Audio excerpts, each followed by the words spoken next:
Gentlemen, please come in out of the hall. The show will begin in 2 minutes. Please come out of the hall, grab your seats.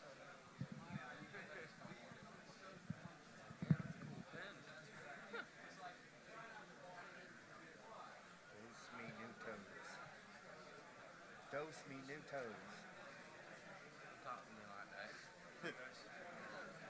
Rolo speech, word has it that we're going to be walking around with a mic. So I just wanted to make sure I knew that. Walking around as far as the Q&A? No, it's actually because he's doing like a workshop and he wants audience participation. So it's going to be like, yeah.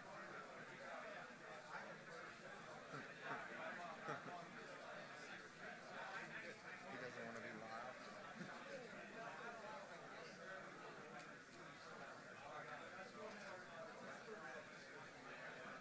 I think he just wants to know.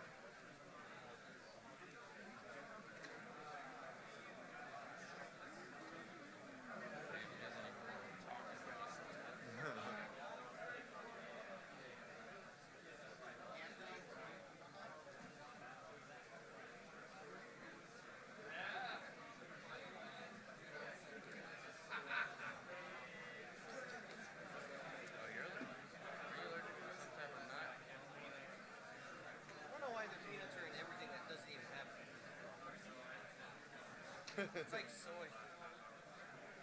That's why I won't buy the teriyaki Jack Link's beef because it's zero. There's peanut sauce in it? No, it's all soy. There's no beef.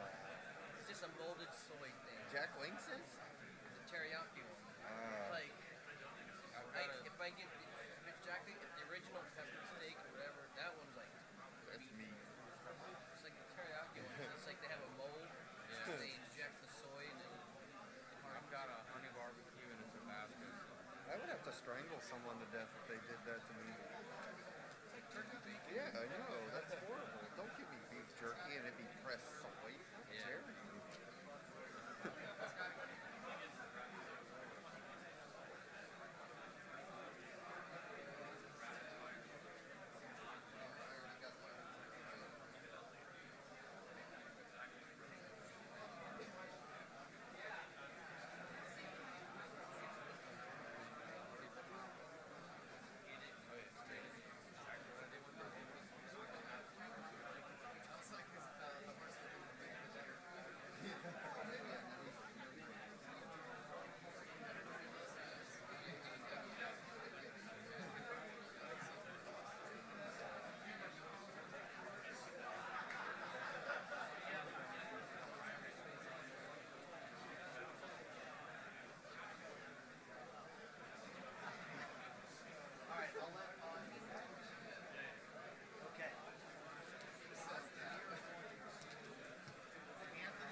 Such thing as a 100% stable wireless network. Unless it's from NASA. Unless you're Selena Gomez. Yeah, whatever movie that was. city. She pulls her iPad out and starts tapping into all the security cameras in the city. Yeah, like Yeah. right. Zero latency. Yeah, changing the turn signal. Yeah, it's like the hype. Doesn't work like that. No, no, she might be able to do one, Yeah. but not all. Plus the wireless signal is like, where you get the Yeah, where are you getting it from? Hotspot. It's only at the military school.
So the stage we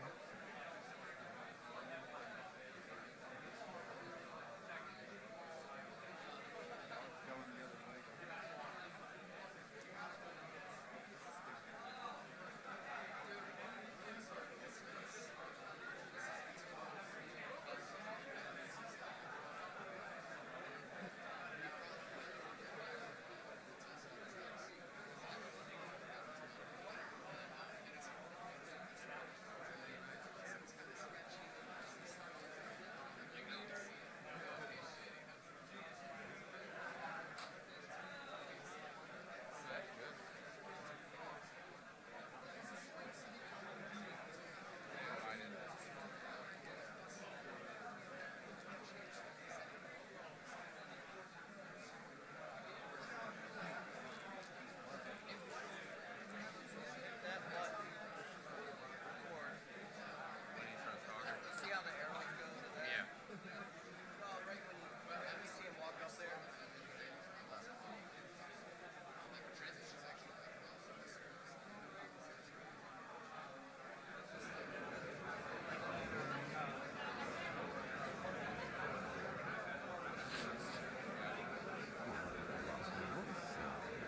Let's go.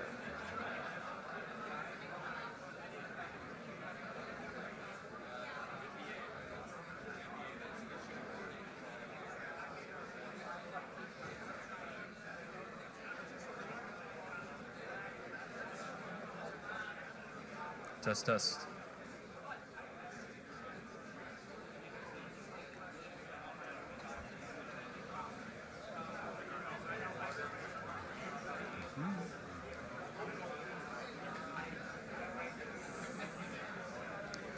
Quiet, quiet, quiet. Thank you very much. Yo, yo, yo, yo.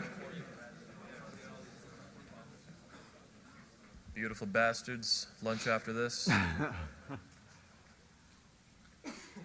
Welcome back to the 21 Convention 2018 of Orlando, Florida. Our next speaker is a personal friend of mine that I've gotten to know for a few years now. He is a returning speaker to the convention, one of the founders of the Red Man Group, the new podcast series you guys have seen this year.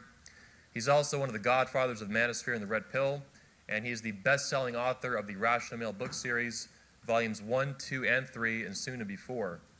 Without further ado, please help me welcome to the stage, Rollo Tomasi.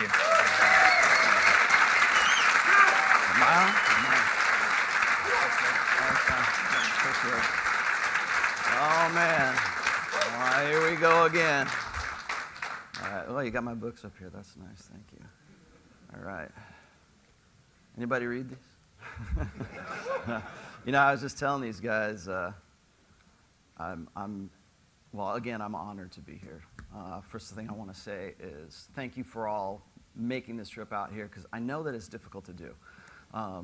To take your time to fly out here, to use your vacation time, your PTO, whatever it is you do, but you made this a priority for yourself. And that's the first thing I want to say is thank you guys for being here. Thank you, Anthony, for doing this. And thank you for taking the chance on making this the first real Red Pill Summit. And that's where we're at right now, and that's what I'm going to be talking about today. Anthony decided early on last year, he says, I want you to give a State of the Manosphere address. And I had to think about that because I'm not the kind of guy that likes to, I don't like to talk about what I do. I would rather just be doing what I do. I would rather be writing the next book. I would rather be engaging with people on, in the Red Man group. I would rather be doing anything really except for talking about the political climate, talking about how the real world interacts with the red pill world right now. And there's still that wall, there's still that barrier right now, and I really feel that wall is kind of coming down as far as the barrier between the men in this room, the manosphere in general, the red pill, which I make a distinction for. But I really feel that the mainstream is starting to take notice of this. And in particular, this event, of course, because this is, as far as I know, the best event for this kind of stuff anywhere. I mean, where else do you get this? Where else do you get the red pill? Where else do you get to have engagement with, I hate to call them luminaries, but everybody's a luminary here because he's coming on this stage. And I was telling these guys, I was telling Ryan just off stage here a minute ago, is that I'm glad that you guys are here to kind of help me out with this. I've never been the motivational speaker guy. I've never been, hey, let's go jump up and down, and we're going to go and have we're going to go out and kill it in the clubs tonight. Or, I'm not the Tony Robbins. I'm not Jordan Peterson. I'm not anybody from RSD for damn sure. But that's going to be something I'm going to talk about here in a little bit because I really feel like that's kind of transferring over into that. So I got a few notes here. I've been actually writing this speech. I mean, everybody see me in the hotel here, and I'm constantly got my nose in a book, and I'm constantly online. And I was telling these guys, I said, I'm never not working. I have a really tough time unplugging from the manosphere, unplugging from Twitter, unplugging from social media, because that's part of, well, first of all, my online persona, but also it's how I stay engaged with everybody, and it's how I come to understanding what it is that you guys are going through right now. I've always been like that. And so you'll have to forgive me here for a bit because I don't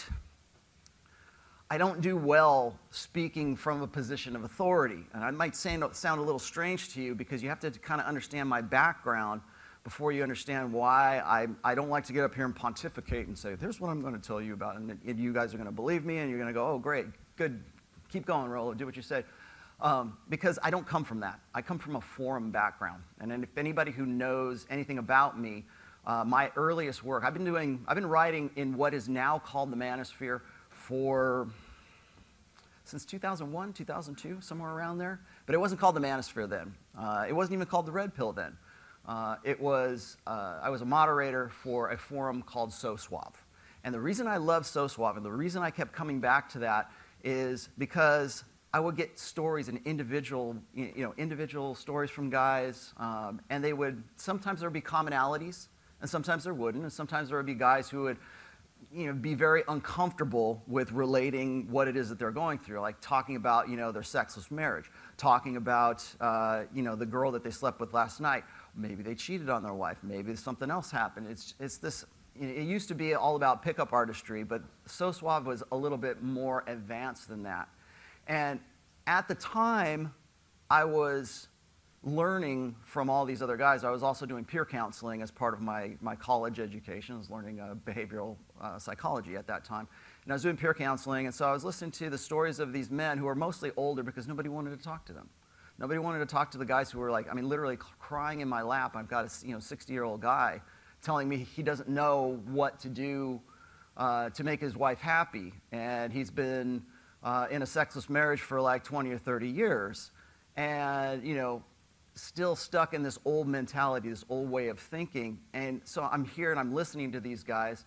Then I'm going back to So Suave, and I'm listening to or reading through the conversations that we're having there. And so my background is really interrelating with men and their stories and aggregating all of that. I'm glad that people think that I have some sort of magical power to predict the future, but really I don't. I'm just really good at pattern recognition. And the reason I'm good at pattern recognition is because I listen to you guys.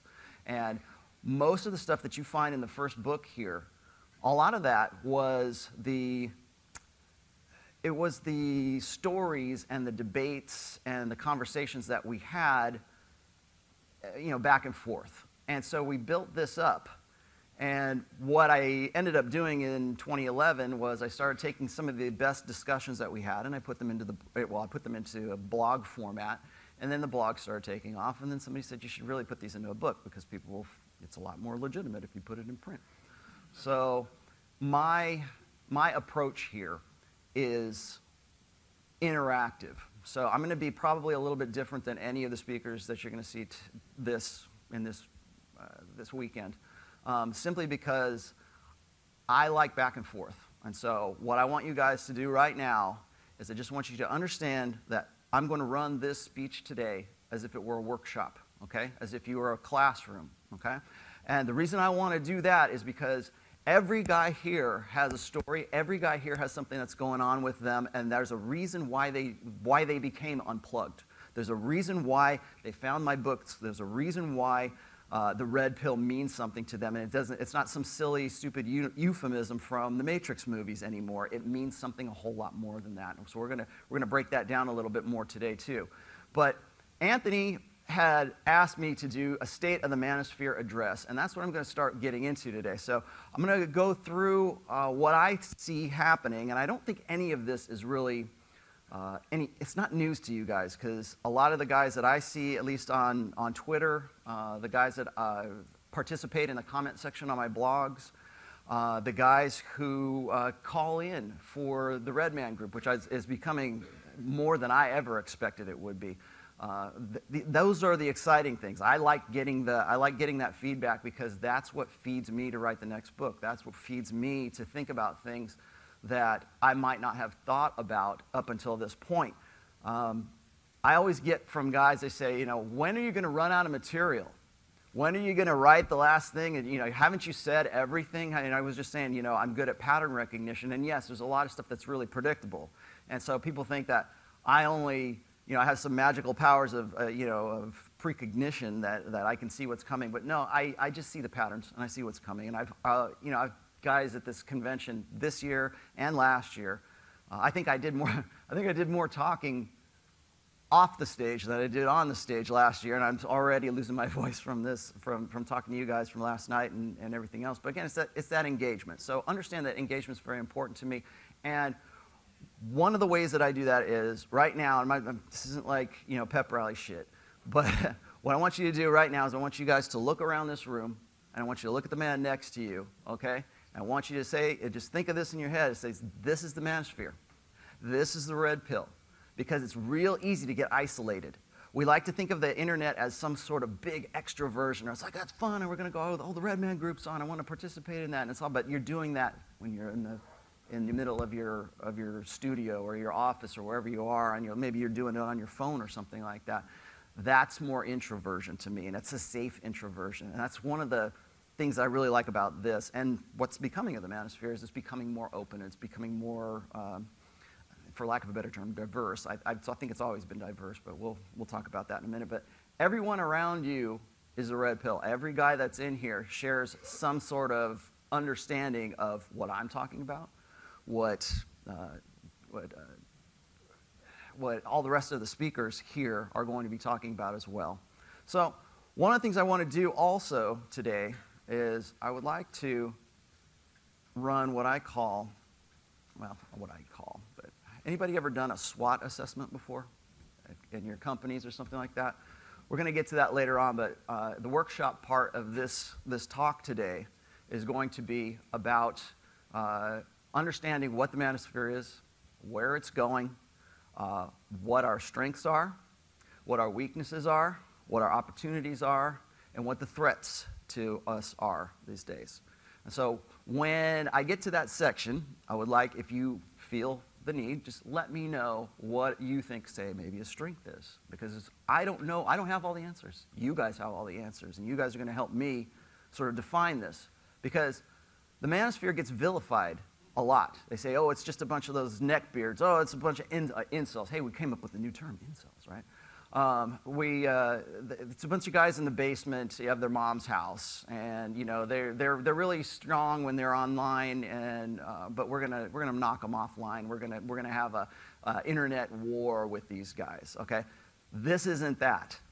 This is a whole lot more serious, and I think that the mainstream is becoming more aware of us, and it's not good. It's not good right now.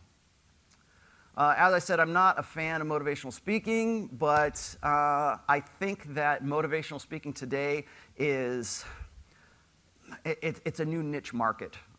There's what we call the Lost Boys generation. I think one of the reasons that we have such a rise in popularity with guys like Tony Robbins, guys like Jordan Peterson, is because they represent this father figure. They represent this sort of direction. I think it was when we brought on Pat Campbell here, he was saying that, you know, people look up to him as sort of this old school masculinity. It's because it's so rare. We don't see that anymore. We see, you know, men are now heard but not seen, and rather than seen and not heard.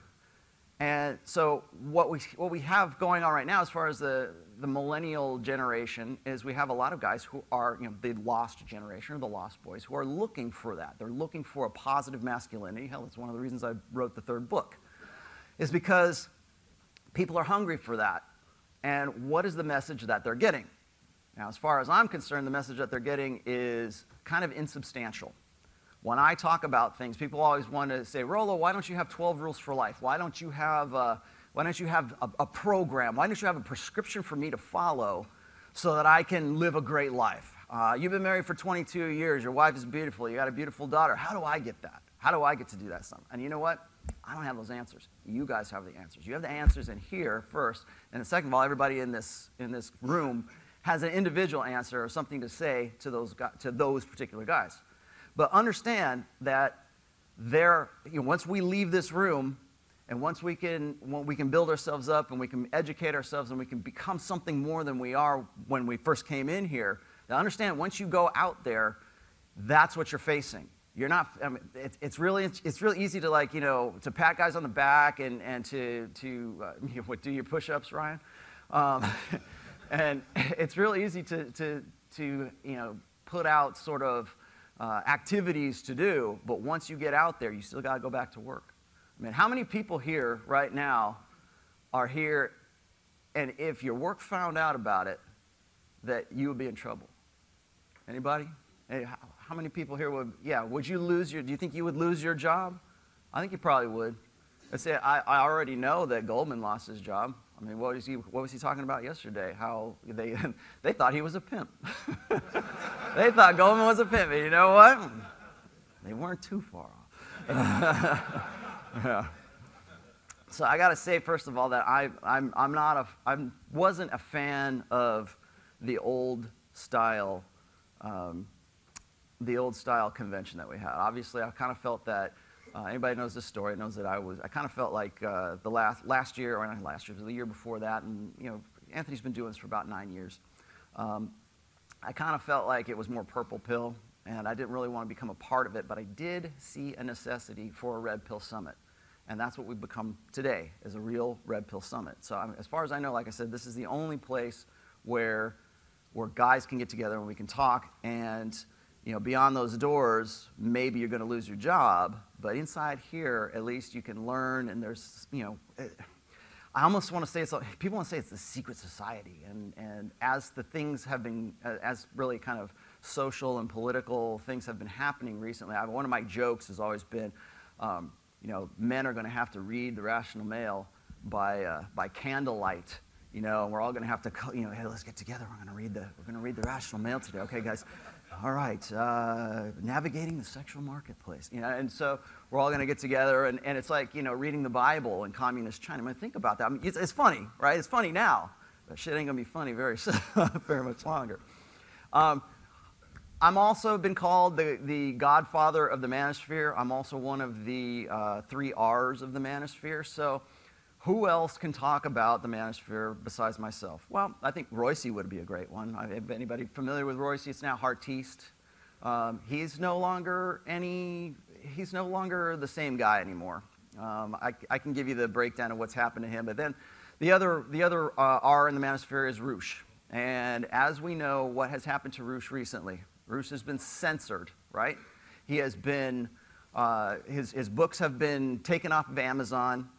He got the Alex Jones treatment. He's been basically erased. His digital footprint is being erased. And now he has decided that he's going to close the doors for Return of Kings. I don't know what his personal reasons are for that, but I was going to say that represents an opportunity for us. There needs to be an aggregate site like that. That's where men can get together and they can discuss things. There needs to be a pushback for something like the Huffington Post. There needs to be something there as an alternative for men. Second of all, I'm just going to run through a few of the things here. I said, most importantly, when we get to the SWOT assessment here, most importantly, we have to define what exactly is the manosphere. Okay? We've gathered here together. You want to know what the word together means? It's to gather. And that's what we've done here is the manosphere is a gathering. It's a gathering of people online because we can now facilitate that since the internet age. But I can remember I've written some posts about how things were in the 90s and how tough it was in the 90s to really understand anything that was, imagine trying to unplug from the Matrix and it's 1996. Right? You're watching Friends, you're watching Everybody Loves Raymond. And it's like, imagine like even having to come to the point where you're going, man, this doesn't sound right, or I don't know, my old man isn't like this guy. In fact, this guy doesn't seem anything like a man. So first and foremost, the manosphere is a gathering, okay? And the problem with a gathering when it comes to our ideological, but when it comes to the feminine imperative, they don't like us doing this. That's why I asked you a minute ago who would lose their job if their boss found out that they were here. Well, what they want to do is they want to divide us and they want to pull us apart. And that's one of the reasons why the Red Pill subreddit has been disbanded, or I guess it's quarantined right now. Now, there's a lot of hearsay going on as to why that is, but the nuts and bolts of it is it's not there anymore. Because when guys get together, it scares the gynocracy or the gynocentrism. It scares the feminine imperative. Now, I kind of make a distinction between the two of those, but I'll get back to that in here in a little bit. But what we have in the manosphere is male space. Now, I was talking to these guys just not too long ago about how the NFL used to be the last sort of bastion of male space. We see the Boy Scouts right now. That used to be a bastion of male space. And so what we see is attacks on this. We see the feminine imperative, gynocracy, coming in and breaking those things up. Recently in Harvard made the decision to break up all of the gender-exclusive clubs on Harvard. So that means if there's an all-male club for talking about anything all-male, okay, that no more. We can't have that. For all of these singular gender clubs, they all had to be disbanded because we don't want to have ostensibly we don't want to have any kind of. But we don't want to facilitate men getting together and being misogynists. And of course, what do they do for the women? Well, when the women found out that they couldn't exclusively meet together, they said, we need it. We have to be able to meet together, and we have to have gender exclusivity, but we don't want it for the men. We want to break up the men's clubs, but we need our safe space.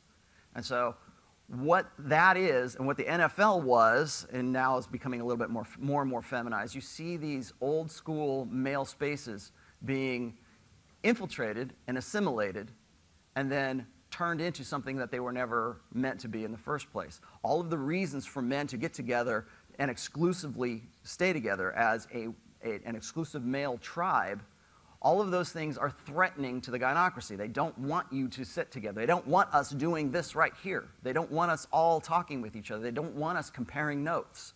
Because if we're to do that, we might actually think that something's pretty fucking wrong about all this.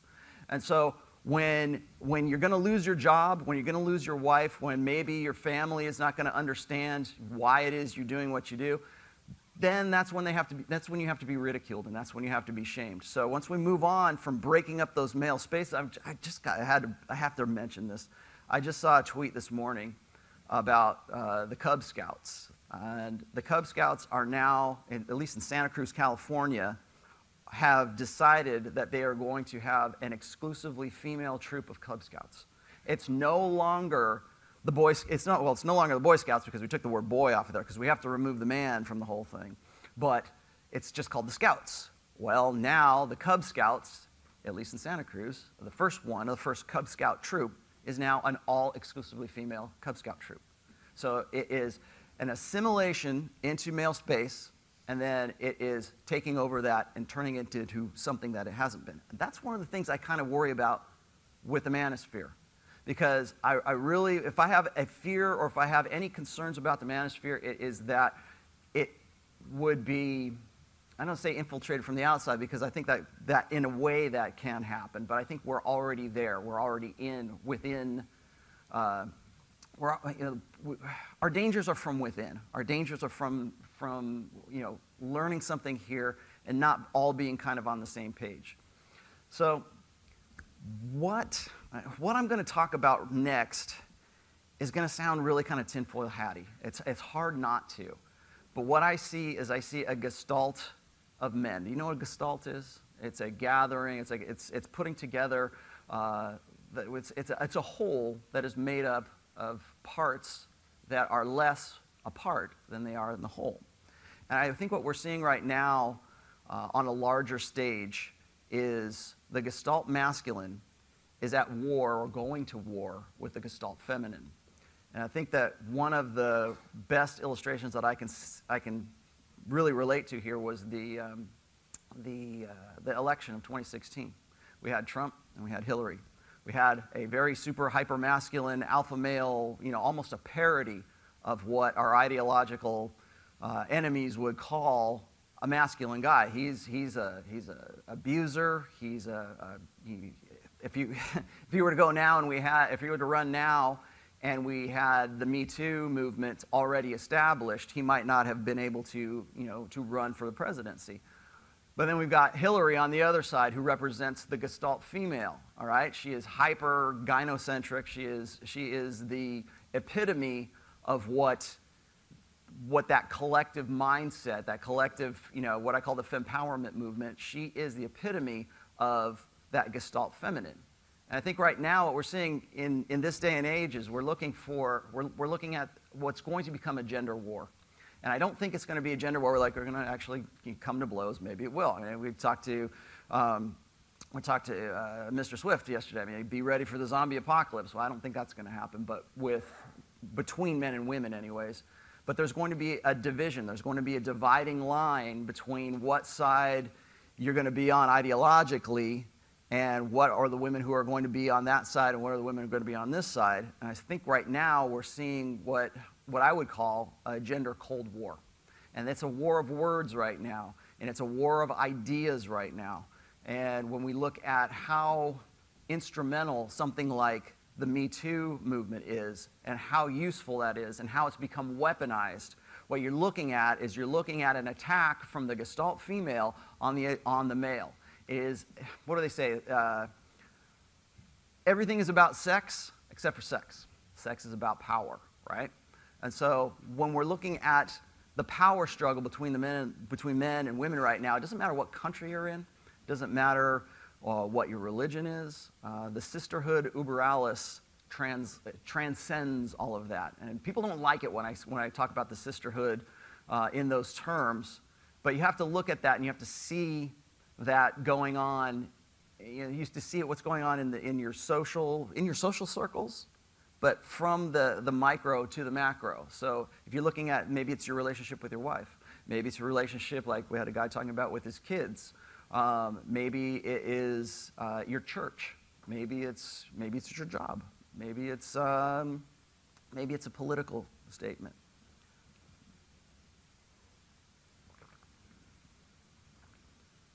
Okay, one of the things that we're gonna get into the workshop part here in just a moment. Not quite yet, but what I wanted to run down as far as the situation of the manosphere today is we have one large collective gestalt, which I like to kind of think of as a tribe. Human beings are tribalistic, and for as much as Jordan Peterson would like to say that it's all about the individual, it's all about the rights of the individual, the problem with that is that we evolved to be tribes. We evolved to be social animals. We evolved to form coalitions.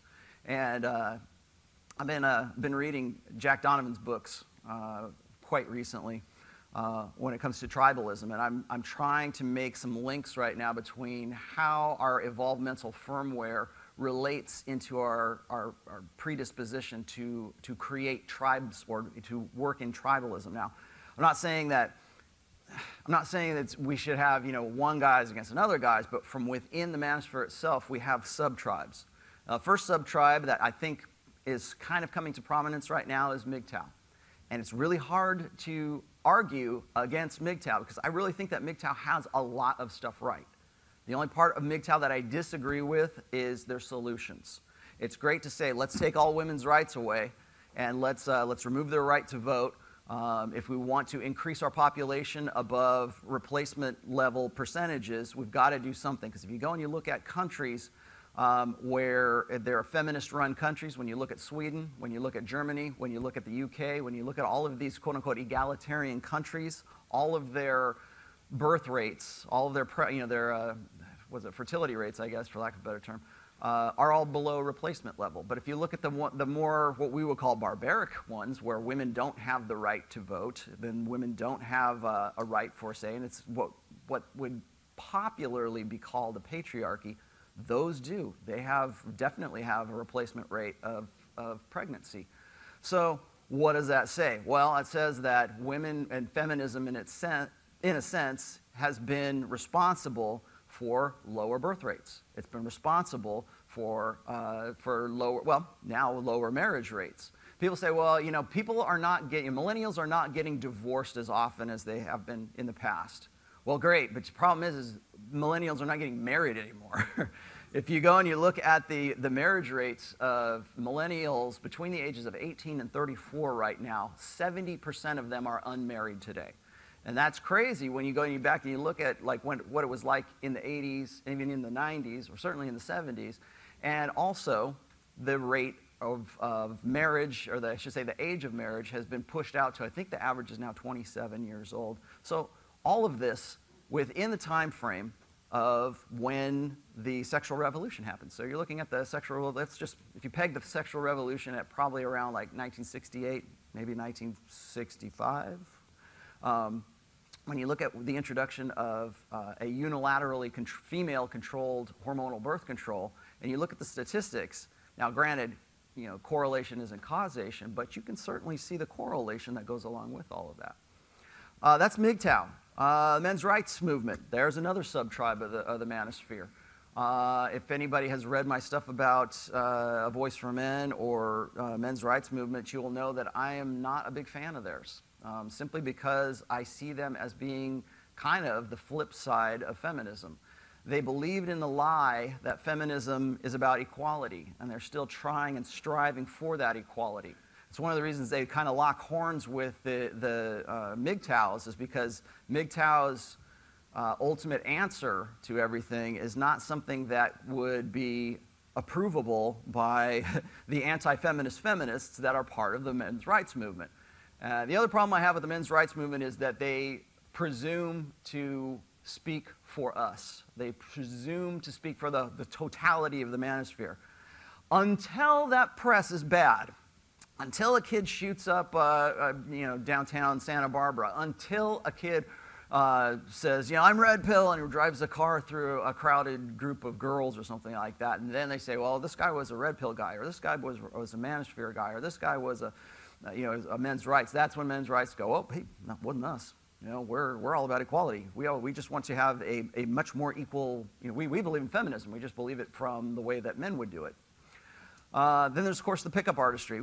And I think if you ever read any of my work on, I've got it, it's in the book as well. I have a post and a chapter devoted to describing and sort of laying out the history of how we've gone from fast seduction in, like, say, the late 90s and early 2000s, the mystery method, the RSD stuff, all of that working up through the ages. I think one of the things that we get ridiculed for a lot, particularly in the manosphere, is people tend to think of us as pickup artists. They tend to think of us as MGTOW. They tend to think of us as one thing. Now, there are parts of MGTOW that I agree with. There are parts of pickup artistry I definitely agree with. I think game is a practical, important part of becoming red pill aware.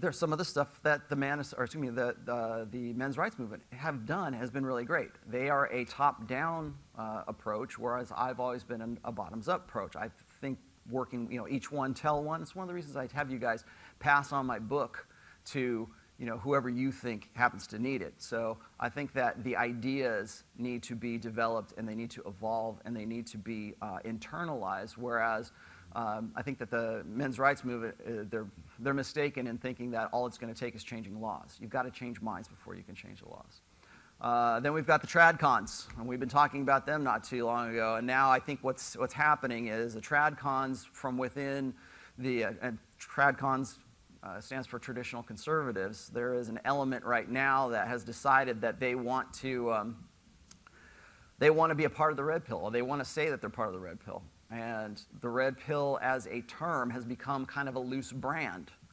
And they want to be part of that brand. Only they want the parts that they are comfortable in relating with. Those are the parts that might agree with the Bible. It might agree with Islam. It might agree with Judaism. It might agree with whatever their ideological or their religious backgrounds is. And I'll get a lot of guys who will say, well, Christianity has always been, or Catholicism or Christianity has